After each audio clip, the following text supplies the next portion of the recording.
que nos dá verdadeira felicidade, que nos emociona quando o louvamos, quando falamos das suas grandezas e lembramos de como Ele é cuidadoso para conosco. Será que este Deus, este Jesus, que é o próprio Deus, merece só ficar conosco? Merece somente nós aproveitarmos das coisas boas que Ele tem para nós? Eu queria que os irmãos abrissem as suas Bíblias na primeira epístola do apóstolo Pedro, 1 Pedro, capítulo 2, os versículos de 9 a 10. A epístola do apóstolo Pedro é chamada por alguns como a epístola da esperança viva, porque é fundamentada na ressurreição de nosso Senhor Jesus Cristo, como podemos comprovar no versículo 3 do capítulo 1 desta mesma epístola. Foi escrita para encorajar os seus companheiros. Pedro escrevendo para encorajar ali os irmãos da fé a permanecerem firmes nos dias difíceis e poderem enfrentar os problemas que eles iriam enfrentar, como perseguições, aflições, tentações e tantas outras coisas.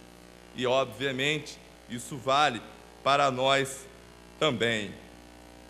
Então, o apóstolo, após ter dado a sua introdução, ele chega na carta, chega um certo momento em que ele chega para aquele povo e diz: mas vós sois a geração eleita, o sacerdócio real, a nação santa, o povo adquirido, para que, aí vem a função, anuncieis as virtudes daquele que vos chamou das trevas para a sua maravilhosa luz. Vós, que em outro tempo não erais povo, mas agora sois povo de Deus. Uma mudança, meus amados. Não erais povo, mas agora sois povo de Deus. Que não tinhas alcançado misericórdia, mas agora alcançaste misericórdia.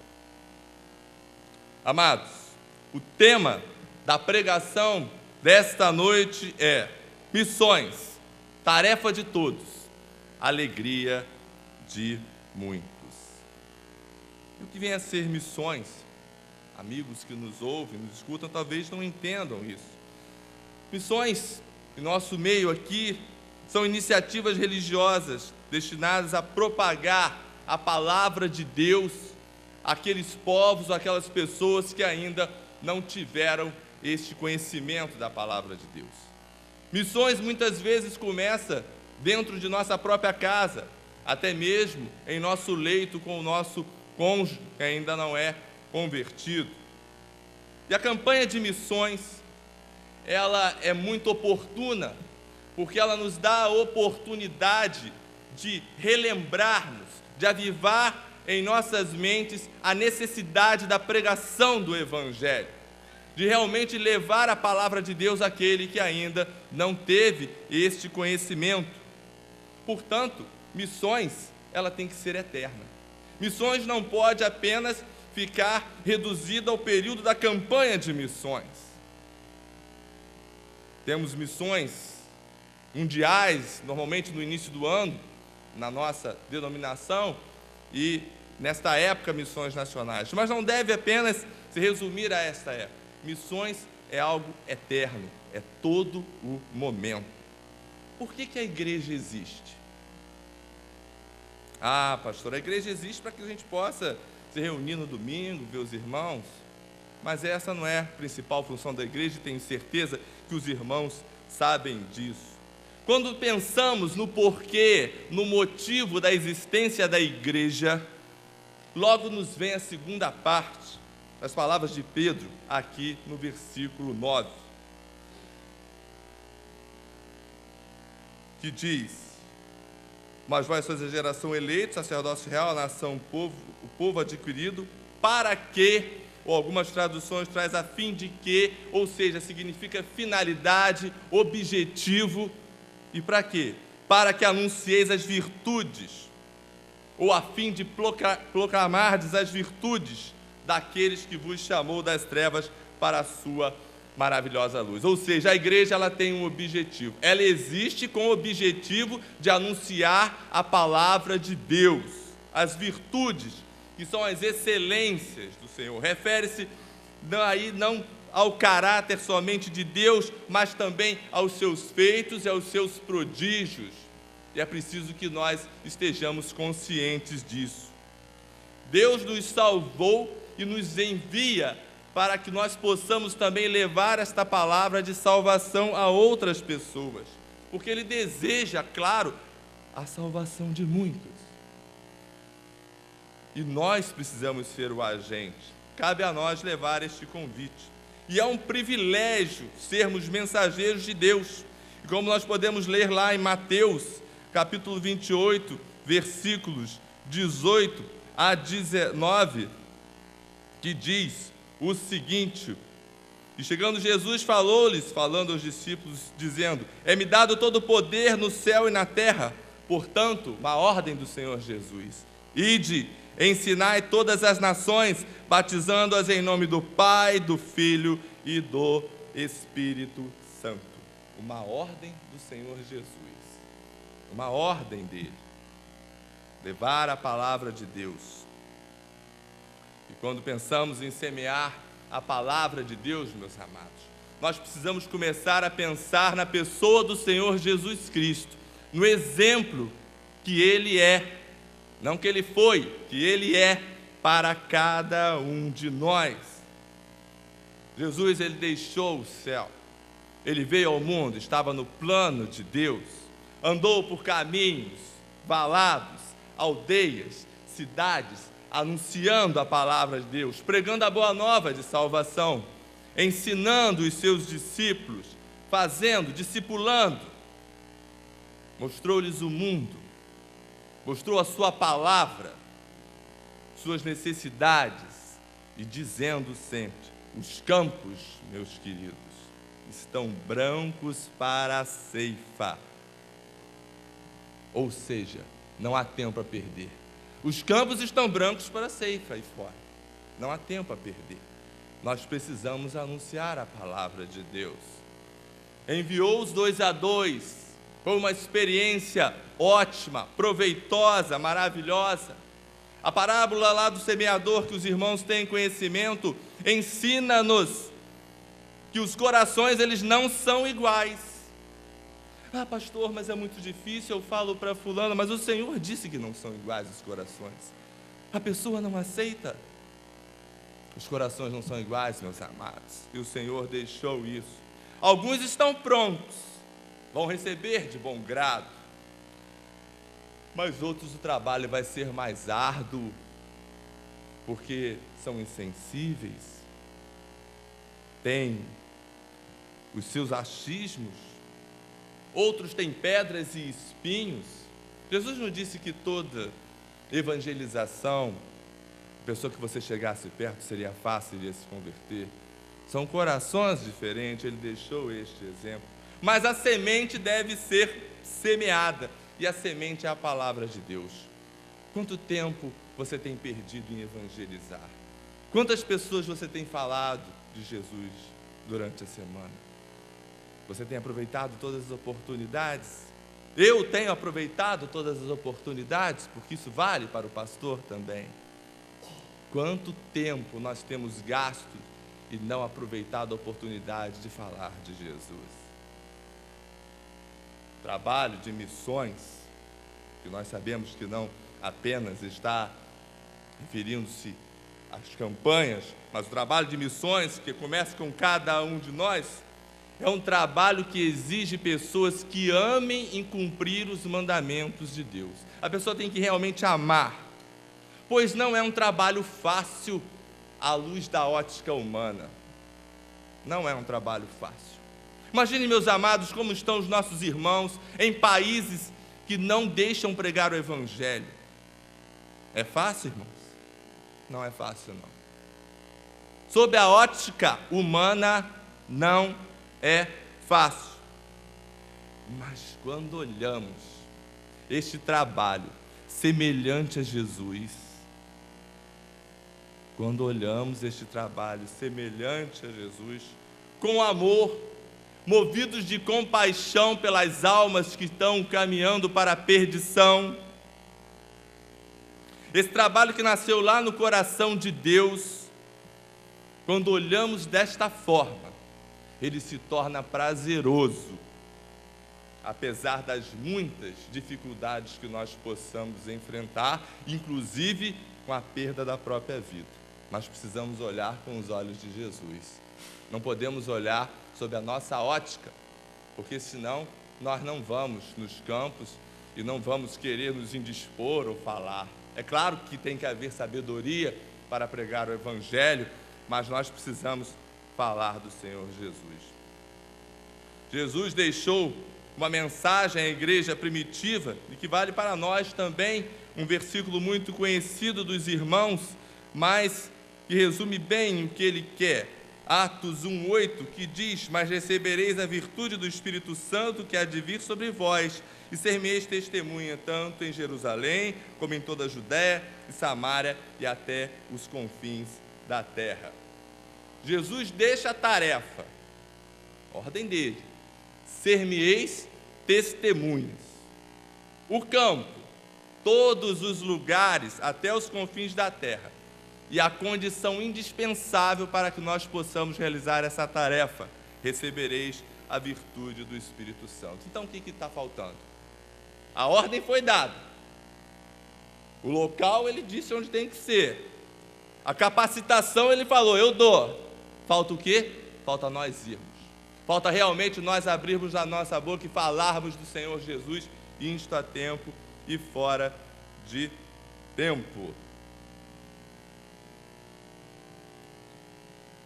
O trabalho iniciado pelo Mestre estava sob a responsabilidade daquela igreja, mas hoje é a nossa responsabilidade.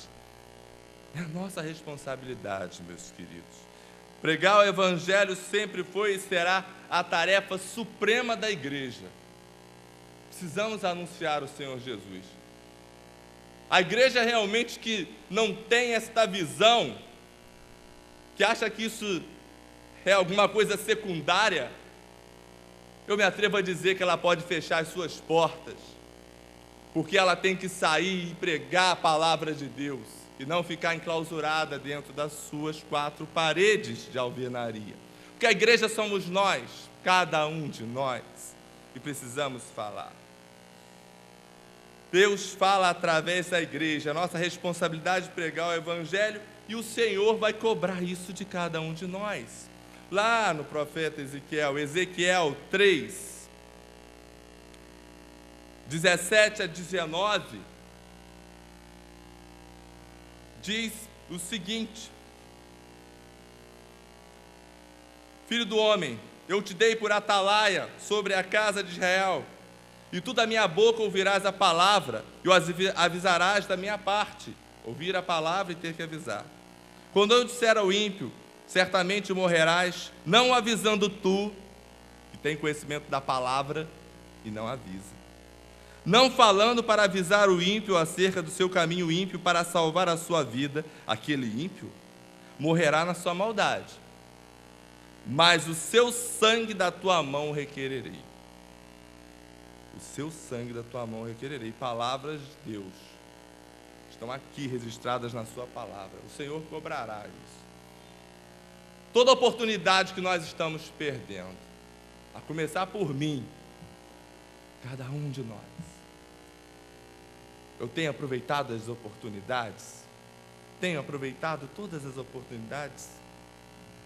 Nós estamos vendo aqui então que o Senhor, Ele nos orientou, Ele nos deu a ordem, Ele nos deu o campo, Ele nos deu a capacitação. Então, por que o Evangelho ainda não alcançou um número maior de pessoas em todo o planeta?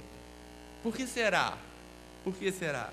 Por que será que nós temos vendo a igreja um tanto quanto fria nos últimos tempos em relação ao passado? Por que será que estamos perdendo tantas oportunidades? Muitas coisas estão nos atrapalhando. Como tem estado a nossa vida espiritual? Como realmente nós temos caminhado? Nós temos buscado conhecer mais do Senhor? Nós temos realmente tido uma vida devocional em família? Nós temos realmente praticado o culto doméstico? Nós temos realmente estudado, lido e orado constantemente?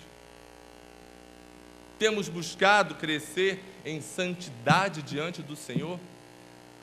Notem que a própria divisa da nossa campanha de missões nacionais diz: e todos os dias no templo, de casa em casa, não cessavam de ensinar e de anunciar Jesus o Cristo. Era de vez em quando? Todos os dias, todo o tempo. E nós temos gasto todo o tempo, todos os dias? Meus amados, isso é muito sério. Nós precisamos estar revertendo esse quadro. Nós precisamos realmente estar nos colocando nas mãos do Senhor Jesus para sermos instrumentos para anúncio da palavra de Deus, porque é através dos seus servos que as pessoas vão conhecer ao Senhor Jesus Cristo. Porque senão o mundo pensa que é mais um ramo de religiosidade. Eu sou isso, eu sou aquilo, e eles são evangélicos. Não, a verdade está na palavra de Deus, que está hoje com os evangélicos, porque eles anunciam Jesus Cristo como o único Deus, ou nós, melhor dizendo, anunciamos Jesus Cristo como o único Deus verdadeiro, o caminho, a verdade e a vida. Então não é mais um ramo, mas é a solução para a salvação, e nós precisamos realmente anunciar também. E o principal problema de por que realmente isso não está acontecendo é a negligência na evangelização. Temos sido negligentes. E essa negligência resume-se a uma frase: falta de amor pelos perdidos. Que isso, pastor? Não é falta de amor pelos perdidos, sim. Falta de amor pelos perdidos. Jesus entregou a bandeira do evangelho aos apóstolos lá na igreja primitiva. E graças a eles, o evangelho chegou até nós. Graças realmente à ousadia deles, a tudo que eles enfrentaram, a palavra de Deus chegou até nós. Agora está em nossas mãos e já é mais do que tarde para agir. Precisamos estar agindo. Nós vimos aqui, através do vídeo, que realmente tem as pessoas que estão trabalhando, nós sabemos disso, mas é preciso mais, é preciso que cada um de nós se empenhe nesta tarefa de anúncio do Evangelho, anunciar ao Senhor Jesus. Estamos achando às vezes que estamos fazendo nossa parte, somente entregando a oferta do dízimo, de missões também, mas não é só isso, nós precisamos estar falando todo o tempo. Se nós não estamos fazendo isso, precisamos começar a falar todo o tempo do Senhor Jesus, com sabedoria, eu já disse.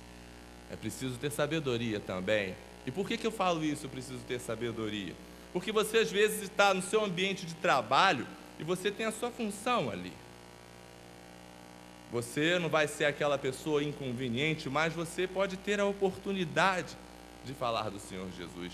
Uma vez eu já falei aqui algo que aconteceu comigo com um contador, e ele era evangélico e eu não sabia, e eu cheguei lá para fazer imposto de renda, e aí ele me perguntou se eu, como profissional liberal, dava recibos, porque alguns fazem dessa forma, para abater imposto de outras pessoas. Eu falei: não, eu não faço dessa forma. E aí ele foi e começou a falar: porque realmente, a palavra com Jesus, ele começou a me rodear e a me evangelizar. Ou seja, ele aproveitou um gancho e começou a apresentar Jesus para mim. E aí eu me identifiquei como servo de Deus também. Então o que eu quero dizer é que ele aproveitou um momento. Nós às vezes vamos ter esses momentos. Não precisamos ser inconvenientes, mas vamos ter estes momentos e precisamos aproveitar estes momentos e anunciar o Senhor Jesus. Precisamos sim, porque muitas religiões estão tomando o campo todo, estão atingindo as pessoas. Religiões que crescem de forma assustadora também em nosso país, que não anunciam, que não realmente falam do Senhor Jesus. Precisamos sentir, meus amados, então, angústia pelas almas, como o Senhor Jesus sentiu e sente. E precisamos estar orando a Deus: Senhor, faz eu realmente sentir isso. Faz com que realmente meu coração fique compungido, que meu coração queira realmente falar do Senhor Jesus. Precisamos orar mais e falar do nosso Jesus aos nossos queridos e amigos. Ora, meu querido, não é difícil nós chorarmos quando vemos um amigo partir para um país distante, ficar longe de nós. Não é difícil realmente chegarmos às lágrimas quando contemplamos em um caixão um parente nosso que partiu. Mas nós não temos derramado muitas vezes uma lágrima por milhões de almas que estão indo para o inferno sem Jesus. E nós precisamos estar incomodados com isso. Precisamos anunciar o Senhor Jesus, falar muito mais. Como é pouco o que nós conhecemos realmente da compaixão do Senhor Jesus. Quando nós pegamos a palavra de Deus e começamos a folhear, nós vemos exemplos de pessoas que muito fizeram pelo seu povo, foram aquelas realmente, que choraram, que oraram, jejuaram e testemunharam. Um exemplo foi Moisés, que chegou a pedir a Deus que riscasse o seu nome do livro por amor ao seu povo, caso Deus não perdoasse o pecado do povo por ter criado um Deus de ouro. Ele chegou a falar isso: tira o meu nome. Mas o Senhor disse: negativo, só vou tirar aquele que realmente não me obedecer. Está lá em Êxodo 32, de 30 a 32. Neemias também, ao receber a notícia de Hanani sobre a condição miserável em que o povo encontrava-se, chorou e lamentou, e jejuou por muitos dias, e foi usado por Deus para ajudar o seu povo.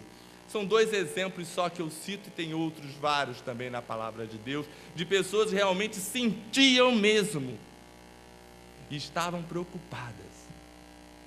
Nós precisamos também ter esse sentimento. A nossa vida, meus queridos, é uma vida corrida. A gente está aqui hoje e amanhã começa a nossa vida secular, trabalho, escola, e aí nós nos enveredamos pelos nossos compromissos e muitas vezes a palavra de Deus é deixada de lado. Glória a Deus, se você, meu irmão, diz: Alberto, pastor, isso não acontece comigo, amém. Mas se acontece contigo, meu irmão, vamos repensar, vamos aproveitar as oportunidades.